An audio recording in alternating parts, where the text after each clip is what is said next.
Democrats and Republicans are blaming each other for the government shutdown. Hundreds of thousands of federal workers are not getting paychecks. And as Erica Brown reports, there's no solution in sight.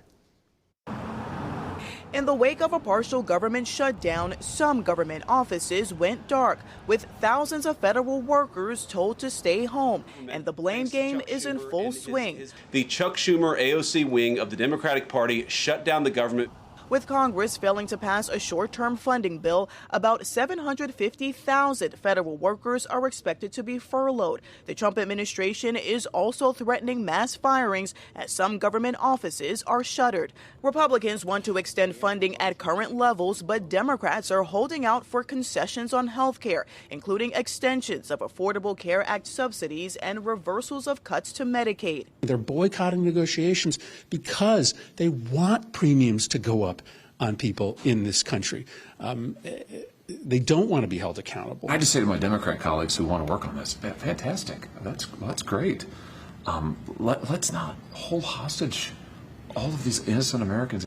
Government workers deemed essential, like air traffic controllers, TSA, and military personnel, will stay on the job but are required to work without pay. A lot of good can come down from shutdowns. We can get rid of a lot of things that we didn't want, and they'd be Democrat things.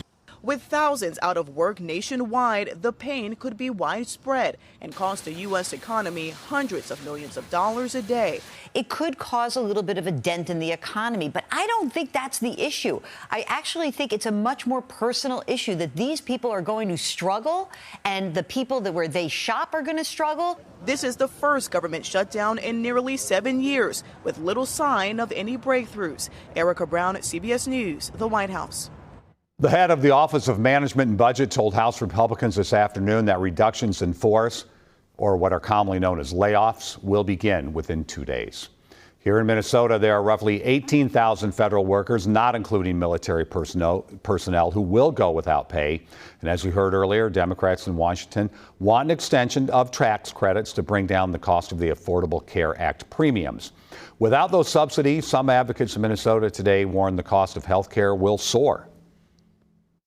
We're watching those who control Congress take us in the opposite direction. They cut funding that makes care affordable, and now they're shutting down the government. Instead of extending the tax credits that go directly toward making coverage affordable for farmers and other working Minnesotans. The Minnesota Department of Commerce says health insurance premiums are expected to rise for about 90,000 Minnesotans without those tax credits.